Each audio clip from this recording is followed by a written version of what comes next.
मंजू शर्मा जी जयपुर सांसद पधारी, आपका स्वागत, अभिनंदन। अग्निपथ नहीं जनपथ ये पुस्तक अभी विमोचित हो रही है डॉक्टर सतीश पूनिया जी ने। भीलवाड़ा विधायक महोदय पधारे, आपका स्वागत, अभिनंदन। उदयलाल जी पधारना, इनके साथ में वरिष्ठ अन्य कार्यकर्ता बंधु पधारे, उन सबका स्वागत, अभिनंदन। सतीश पूनिया जी ने शपथ ग्रहण से लेकर के इस पुस्तक का शुभारंभ किया है। दायित्व बोध का रोमांच, सरकार की रीति नीतियों का आईना, धन्यवाद प्रस्ताव, बजट पर वाद विवाद, अनुवाद की मांगे, प्रश्नकाल, नियम 295 विशेष उल्लेख, गंभीर चर्चा हेतु स्थगन प्रस्ताव, नेता प्रतिपक्ष के रूप में जो दायित्व है उनका। आदरणीय सतीश पूनिया साहब ने इस पुस्तक लिखने के साथ में समाज की युवा प्रतिभाओं का सम्मान करने का भी एक आयाम जोड़ा है। आज के इस आयोजन में 5 प्रतिभाओं का सम्मान होना है, जिन्होंने साहित्य में, कला में, संस्कृति में अपने हुनर के माध्यम से नवीन स्थान प्राप्त किया है। रामपाल जी बैरवा, चाकसू विधायक साहब जी, आपका स्वागत, अभिनंदन।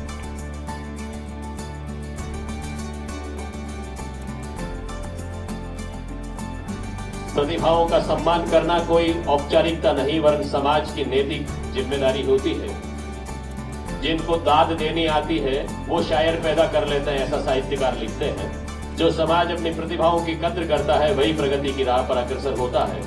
प्रतिभाओं का प्रोत्साहन राष्ट्र की शक्ति को दिशा देने के समान होता है और ये हर जागरूक नागरिक का कर्तव्य है कि नवीन प्रतिभाओं को आगे बढ़ाएं। सतीश पूनिया साहब ने आज के इस आयोजन में 5 प्रतिभाओं के सम्मान का कार्यक्रम जोड़ा है। ये कर्तव्य निभाते हुए सतीश पूनिया जी उस भूमिका को निभा रहे हैं जहां पर वो थोड़ा सा कुछ काम करने वाला समाज का आगे बढ़ता हुआ युवा होता है, उसकी पीठ पर दबा करके नवोदित प्रतिभाओं को प्रोत्साहित करते हैं। ऐसा स्तुत्य कार्य करने के लिए आदरणीय सतीश पूनिया साहब बधाई के पात्र हैं। जैसे ही पुस्तक विमोचित प्रति पर सभी सम्मानित अतिथि वृंद का के हस्ताक्षर हो जाते हैं, उसके बाद में प्रतिभाओं का सम्मान करेंगे। 5 प्रतिभाएं आज इस आयोजन में सम्मानित होने वाली हैं। मेरा आग्रह रहेगा प्रतिभाएं मंच के पास ही रहे। आरजे कार्तिक साहब, शिवांगी सिंह जी सिकरवार, मनमीत जी सोनी, दिनेश कुमार जी सूत्रधार, नीलू जी शेखावत, कृपया ये मंच के पास ही रहे और सम्मानित मंच से आग्रह रहेगा प्रतिभाओं का सम्मान। मैं सबसे पहले आमंत्रित करूंगा आरजे कार्तिक साहब, मंच में पधारे, आपका स्वागत, अभिनंदन। श्रीमान आरजे कार्तिक एक अवार्ड विनिंग रेडियो जॉकी है, 94.3 MYFM जयपुर से जुड़े हुए हैं और सोशल मीडिया प्लेटफॉर्म पर अपनी प्रेरणादायक कहानियों के लिए जाने जाते हैं, जिन्हें वे हर सोमवार को साझा करते हैं। तालियों की गड़गड़ाहट के साथ में आरजे कार्तिक का स्वागत करें, अभिनंदन करें। आपकी मोटिवेशनल स्टोरी टेलिंग को अब तक 1 अरब से अधिक लोगों ने देखा है। इस युवा द्वारा कही गई कहानियों को 1 अरब से अधिक लोग देख चुके हैं। ये देश के सबसे प्रशंसित मोटिवेशनल स्टोरी टेलर्स में से एक है, जिनके पास 15 वर्षों का गहरा अनुभव है। हाल ही में आपकी पुस्तक कर दिखाओ कुछ ऐसा प्रकाशित हुई है, जो अपने रिलीज होने के सिर्फ 1 महीने में अमेजन बेस्ट सेलर बन चुकी है। जीवन के प्रति दार्शनिक दृष्टिकोण आपको और अनूठा बनाता है। भारत के युवा मोटिवेशनल स्पीकर में आपका नाम आता है, आपको ढेर सारी बधाइयाँ। आज का ये सम्मान, आज का ये पुरस्कार आपको और प्रोत्साहित करे, जीवन में आगे प्रगति करते रहें, ढेर सारी उपलब्धियां अर्जित करें। एक बार पुनः तालियों के साथ में आरजे कार्तिक को बधाई दें। अगली प्रतिभा को आमंत्रित करूं, शिवांगी सिंह सिकरवार। आप हिंदी साहित्य की ख्यात युवा कवित्री, लेखिका और प्रेरक वक्ता हैं। आदरणीय शिवांगी जी मंच पर पधारे। राष्ट्रीय कवित्री का सम्मान आप प्राप्त कर चुकी हैं, अखिल भारतीय कवि सम्मेलनों में जानी मानी हस्ती हैं। आपकी कविताएं, लेख और साक्षात्कार प्रमुख पत्रिकाओं, समाचार पत्रों, दूरदर्शन और यूट्यूब चैनल पर प्रकाशित होते हैं। कविता संग्रह आपका दिए की बाती बन जाओ काफी चर्चित रहा। जी न्यूज के कवि युद्ध कार्यक्रम का आप हिस्सा रह चुकी हैं। साहित्य में विभिन्न सम्मान आपने प्राप्त किए हैं। आप YouTube पर जब वीडियो लगाए हैं सबसे पहले तो मैं सतीश जी को इस बात के लिए धन्यवाद देता हूं कि आपने किताब का विमोचन उससे कराया जिसने किताब लिखी। लेकिन आज के इस कार्यक्रम से शायद आपने मुझे भी एक प्रेरणा दी है कि लिखना चाहिए ताकि आगे वाली इसको पढ़ करके इस लोकतंत्र के मंदिर का महत्व समझे और इसका उपयोग जनता के लिए कैसे हो सकता है, ये उस तक पहुंचाने का सबसे सशक्त माध्यम है। मैं आपके इस विचार का स्वागत करता हूं और आज इससे प्रेरणा लेकर के प्रयास करूंगा मैं भी कुछ लिख पाऊं। सच में वास्तव में आज अध्यक्षता करने के लिए भी जो आपने नाम तय किया, ये इससे बड़ा लोकतंत्र का कोई उदाहरण नहीं होगा जो आपने मैं सोचता हूं कि उसने अपनी जिंदगी में कभी सोचा नहीं होगा कि मैं किसी कार्यक्रम में मंच पर बैठ सकूं। लेकिन वास्तव में देश के लोकतंत्र की ये कमाल है कि अति सामान्य परिवार की बहन इस लोकतंत्र के मंदिर के अंदर अपना प्रवेश कहां तक करती है कि आज वो भीलवाड़ा की पहली महिला के रूप में हम सब उसका सम्मान करते हैं।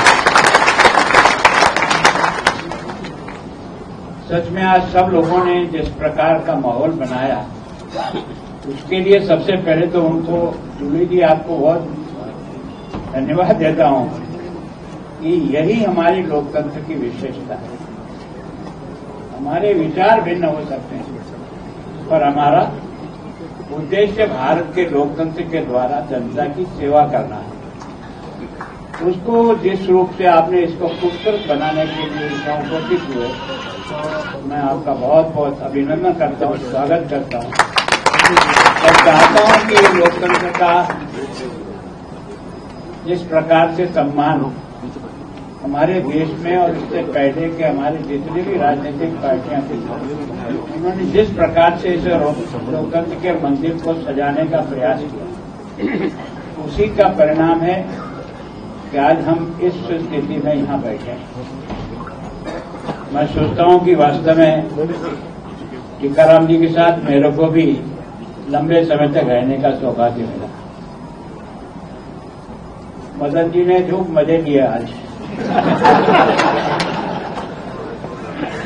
और वास्तव में मदन जी के साथ भी मुझे रहने का प्रभु ने मौका।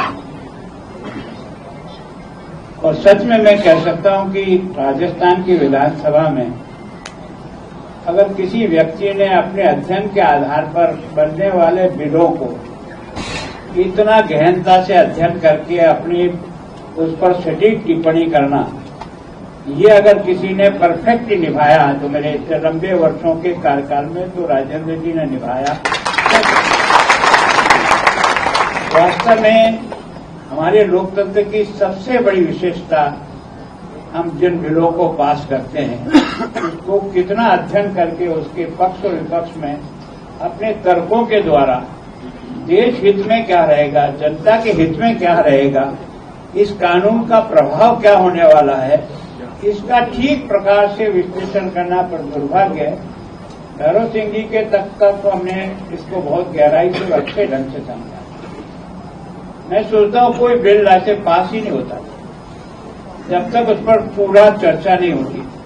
और कई बार चर्चा में विपक्ष के द्वारा इस प्रकार से विषय खड़े किए जाते थे कि सरकार स्वयं अपने आप ही उसको या तो सेलेक्ट कमेटी में सौंपती या वापस दोबारा ड्राफ्ट कर। ये जिद नहीं थी कि हमने जो लिख दिया वही लोहे की लकीर हो गई। बहुमत उसको लोहे की लकीर बना सकता है, लेकिन मैं सोचता हूं कि इस पक्ष में सब लोग रहते थे कि देश हित के लिए कानून, राजस्थान के हित के लिए कानून कितना काम करेगा, इसको बहुत प्राथमिकता देते थे। लेकिन दुर्भाग्य है कि धीरे धीरे जो सबसे महत्वपूर्ण काम है वो हमारे कानून बनाने का, हम जो संस्था है वो कानून बनाते हैं और हमारी मशीनरी से उसको जनता तक पहुंचाने का काम करते हैं।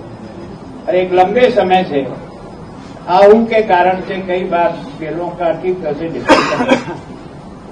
ऐसे में सर राजेंद्र जी ने कहा कि एक यूनिवर्सिटी का बिल पास हो रहा है और यूनिवर्सिटी के बिल पास होने के पहले थोड़ा सा कहीं से मुझे भी ये सूचना मिली कि भाई यह बिल तो पास कर रहे हो पर यूनिवर्सिटी है कहाँ। तो हमें भी एकदम बड़ा महसूस लगा यार ये क्या बात। तो हमने अपने सोच से आपको भेजा कि यार एक बार जाकर के आप देख के आओ कि यूनिवर्सिटी कहाँ स्टैंड करी है, इतने स्क्वायर मीटर में बनी हुई है, इतनी बिल्डिंग है, ये है वो है। तो जाकर के इन्होंने जो रिपोर्ट दिया आकर के वो लगा कि वहां तो अभी तो लेवल हो रही है जमीन। तो हमें नहीं लगा कि इस प्रकार का बिल भी राजस्थान की विधानसभा तक आ जाता है। लेकिन इसके लिए सीपी जोशी जी को बहुत धन्यवाद देता हूं, बहुत धन्यवाद। एक स्पीकर ने तुरंत इस बारे में कहा कि कलेक्टर को कि मुझे आप सारी सूचना दो, और सारी सूचना के बाद जब पता लगा कि नहीं तो उन्होंने सरकार से कहा कि ये बिल मेट्रो पर। तो वास्तव में हमारी लोकतंत्र की जो खूबी है वो यही है। और मैं सोचता हूं कि आज की जो उपस्थिति है, मेरे कई साथ रहे विधानसभा में साथी यहां सामने बैठे। अब मैं तो चूंकि महामहिम हूं, मेरे लिए अलग सीट है। अब पता नहीं इस देश का क्या सोच है और क्या काम है, ये समझ में नहीं आता। क्या मेरे को इसको छूत की बीमारी लग जाएगी पर भिन्न। और उसके कारण से कई बार ऐसा लगता है कि हम पहले ही दिन से हमें कोई अंतर है इसको कायम करने का प्रयास करते हैं, जबकि लोकतंत्र ये नहीं सीखा। लोकतंत्र सिखाता है व्यक्ति छोटा हो सकता है, बड़ा हो सकता है, और इस देश के निर्माण में हर मतदाता का वही अधिकार है जो गुलाबचंद कटारिया का भी है। इसको बदलने के लिए हिम्मत कौन करे। और फिर हम लोग भी सोचे कि यार ये तो तमाक जमाक है कि इसको क्यों, मजा तो इसी में जिंदगी में। लेकिन जिंदगी में मजा नहीं है। आपने मुझे सोने के पिंजरे में बंद करे की मुझे मैं तो बहुत साधारण कार्यकर्ता आप सबके साथ हमेशा विधानसभा में बहुत प्रेम से मिलते रहे, आमना सामना भी करते रहे और वापस प्रेम से बातें भी करते रहे। लेकिन कोई योग होगा मेरा जिसके कारण से आपने मुझे उस सम्मानित पद पर भेज दिया। लेकिन मैं सोचता हूं कि विधानसभा की कार्रवाई को एक ही टर्म में रहने के बाद सतीश जी ने जिस प्रकार का ऐतिहासिक काम किया है, सतीश जी मैं आपको बहुत बहुत धन्यवाद देता हूं। मैं आपको वास्तव में इस लोकतंत्र की आपने जो सेवा की है, और हम सब लोगों को भी कहा कि नहीं, कई बार हम अपनी विधानसभा में कुछ भाषण दे देते हैं, वो रिकॉर्ड पर आ जाए। दूसरे दिन वही भाषण जब हमारे पास आता है, हम अगर ईमानदारी से उसे पढ़े तो हमको स्वयं को झटका लग जाएगा कि मैंने ये शब्द का प्रयोग नहीं करना चाहिए था जो मैंने कर दिया। बात कही जा सकती है और उसको किस खूबसूरती से कही जाए कि किसी को भी चोट न लगे। लेकिन उस समय आवेश में और विचारों में कुछ ऐसी तारतम्य बन जाती है कि भाषा की कंजूसी हो जाती है। वो कंजूसी सच में लोकतंत्र को एक तरह से कलंकित करती है। मैं सोचता हूं आलोचना करने का अधिकार है, लेकिन शब्दों की कंजूसी का किसने अधिकार है। सामने वाला व्यक्ति भी तो लोकतंत्र के प्रहरी के रूप में जनता ने चुन के भेजा, वो संख्या में कितना है कितना नहीं है। और वास्तव में ये अग्निपथ है ना, ये अग्निपथ को ठीक ढंग से जो पालेगा ना, वो ही इस जनपद को बना सकेगा। दुर्भाग्य से ये हवाई जहाज से जो आता है ना, वो लोकतंत्र को समझता नहीं है, लोकतंत्र के शासन को नहीं समझता। ये ऐसा क्षेत्र है जिस क्षेत्र में प्रत्येक क्षण और प्रत्येक व्यक्ति हम सबका निर्माण करता है, हम सबको सिखाता है कि आपको कैसे रहना है, क्या करना है। जब हम इतने लोगों के प्रतिनिधित्व करके आते हैं और विधानसभा की कार्रवाई में जब बिल पास होता है तो जितनी संख्या चाहिए ना हाउस की वो भी नहीं होती। जनता हमारे बारे में क्या सोचती, इस बात का वास्तव में मुझे बहुत दुख होता था। मैं सच में इसके लिए भैरव सिंह जी को बार बार याद करता हूं। उन्होंने कहा गुलाब जी अगर कुछ सीखना है ना तो पूरे समय बैठो। कारण क्या है कि तुम किताब कब पढ़ोगे, राजस्थान को कब जानोगे पता नहीं, कब घूम पाओगे, लेकिन राजस्थान में एक एक कोने का एमएलए जब कोई विषय रखता है ना, उस विषय की सुनने मात्र से तुम्हें राजस्थान का पिक्चर समझ में आ जाएगा कि राजस्थान से कौन कितना। तो वास्तव में ये सब चीजें सीखी जाती है, लेकिन पता नहीं हम लोग जो है ना उस विधानसभा के फ्लोर से भी ज्यादा महत्व ट्रांसफरों के कागज में पड़ गए। दुर्भाग्य कि लोकतंत्र का सबसे खराब पक्ष कोई नजर आया मुझे अपने इतनी लंबे कार्यकाल में, तो हम लोगों ने उसको प्राथमिकता दे दी और किसी किसी का ट्रांसफर करने के लिए विधानसभा का फ्लोर चल रहा है और हम सचिवालय में किसी किसी ट्रांसफर के कागज को लेकर घूम रहे हैं। ये हम लोकतंत्र का सम्मान कर रहे हैं, उस जनता का प्रतिनिधित्व कर रहे हैं जिसने हमें जिस इच्छा से इसे लोकतंत्र के मंदिर में भेजा है। बहुत स्पष्ट होता है। मैं सोचता हूं कि यार इससे बड़ा क्या चीज हो सकती है यार। जनता चाहेगी तो आप आओगे, नहीं चाहोगे तो नहीं आओगे। कितनी भी हैबरी कर लो, क्या कर लोगे। और जनता किसको भेजती है, वो इससे नहीं सोचती कि कौन मेरा क्या कर रहा है, वो आपके गुणों और अवगुणों को देखती है। ऐसा नहीं है कि वो बिना गुण अवगुण देखे हुए कुछ 5-10% गड़बड़ सड़बड़ में चलता है, लेकिन इससे ज्यादा नहीं चलता। सच में मैं सोचता हूं विधानसभा में हमने क्या किया। विधानसभा को आपने एक पुस्तक में उसको समाहित करने का प्रयास किया। मैंने पूछा ये सतीश जी आप ये लिखने कब लगे यार। विचार करते थे कि इसमें हमको लाइन कौन सी लेनी, और मैं हमेशा इस पक्ष में रहा हूं कि हाउस अधिक से अधिक चले। हाउस चलेगा तभी हम जनता की समस्या को हाउस में रख सकेंगे। हाँ हूं में तो एक अखबार में छपेगा कि आज हाँ हुआ इस विषय पे हुआ, घर गए। और कुछ लोग चतुर भी होते हैं, जिनको कहीं मार से बचना हो तो हाउ में डाल देते हैं ताकि उस दिन से उनका संकट दूर। तो ऐसा सब तरह के लोग रहते हैं। तो मैं सोचता हूं वास्तव में हम जनता के प्रतिनिधि के रूप में वहां जाते हैं। जब हम चुनाव लड़ते हैं तब बीजेपी और कांग्रेस होते हैं, और जब एमएलए बन जाते हैं तो सारी जनता का उदयपुर का एमएलए कहलाता हूं, बीजेपी और कांग्रेस का एमएलए नहीं कहलाता। और मंत्री बनना हो तो खाली अपनी कॉन्स्टिट्यूंसी का मंत्री नहीं हूं, राजस्थान की संपूर्ण जनता की जिम्मेदारी मेरे पास। ये कौन सिखाता है, ये लोकतंत्र सिखाता है। और हमने लोकतंत्र को कहां तक ले गया। हमने गांव की पंचायत और गांव के चुनाव से लेकर के हिंदुस्तान की पार्लियामेंट बनाने वाले लोग हैं। अगर मतदाता को ईमानदारी से मतदान की ताकत सिखा दी जाए, वो मेरे पक्ष में आए या मेरे विपक्ष में आए कोई फर्क नहीं पड़ता है, पर देश हित में उसे जो ठीक लगता है उसको अपनी दिमाग से तोड़ करके लोकतंत्र को बनाएगा, तब जाकर के लोकतंत्र की बहबूदी बढ़ेगी। और हम कुछ कर नहीं सकते, सब अपने अपने रंग में रंग जाते हैं।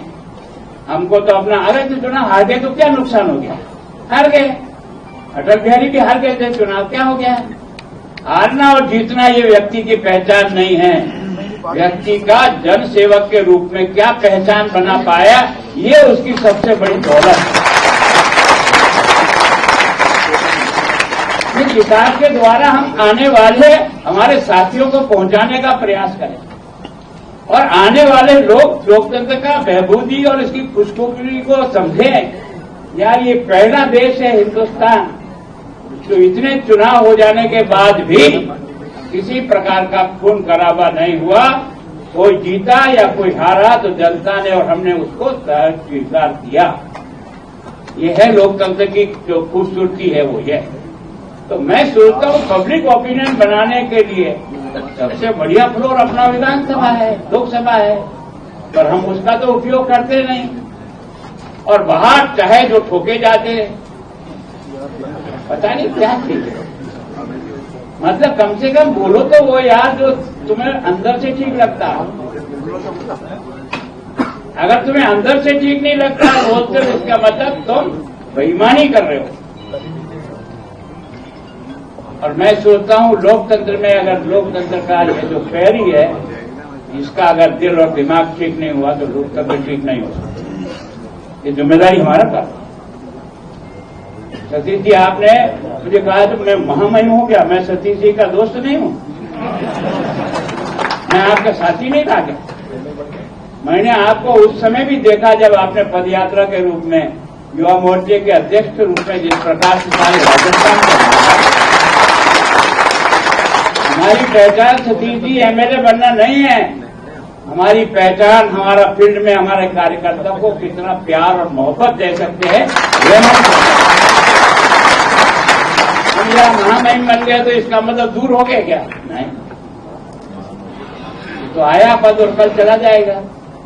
कोई गारंटी है क्या इसकी? गारंटी तो मैं भी एक कार्यकर्ता हूं, वो भी एक कार्यकर्ता है। ये पहचान दुनिया की कोई ताकत नहीं मिटा सकती। तो मैं सोचता हूं कि वास्तव में ये जो सारा जो कुछ भी हमने आपने लिखने का प्रयास किया, मैंने भी पढ़ा नहीं ईमानदारी से, मैंने आपको पूछा था, और आपने इसका हेडिंग ऐसा अजीब दिया, यह लगा कि क्या बात है यार, ये अग्निपथ क्या है। अपने को अब क्या क्या और परीक्षा देना बाकी है, क्योंकि हम जनपद के तो इसमें लंबे राह की लोग हैं। मैं जो समझा हूं कि लोकतंत्र की खूबसूरती के लिए हमेशा अग्नि परीक्षा देने के लिए मन मानस करना चाहिए। परिस्थिति कैसी भी आएगी, लेकिन हम इस लोकतंत्र के इस अग्नि परीक्षा में उत्तीर्ण होकर के हिंदुस्तान का बेहतरीन लोकतंत्र बना सकेंगे, इस बात का संकल्प चाहिए।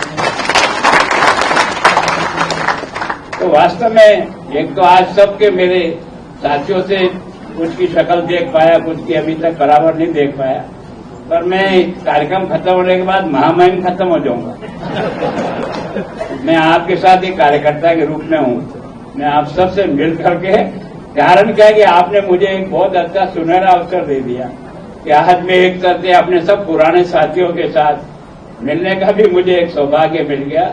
मैं आप सबका भी बहुत आभारी हूं और आप सबको विश्वास दिलाता हूं कि जिस लोकतंत्र के मंदिर के लिए आपने मुझे बड़ा किया है, उस लोकतंत्र की गरिमा जिस भी पद पे जहां भी रहूंगा उसको कभी नीचे गिरने नहीं दूंगा। और ये लगेगा कि मैं वास्तव में इस काम को अच्छी खूबसूरती, अब जूली जी और सब आए, गहलोत साहब भी आए, मैंने कहा यार ये घर आपका ही है, मैं बन गया तो क्या फर्क है, मैं राजस्थान से हूं, आप लोग यहाँ आ रहे हो, तो मेरा तो ये कर्तव्य बनता है कि मैं अपने साथियों का सम्मान करूं।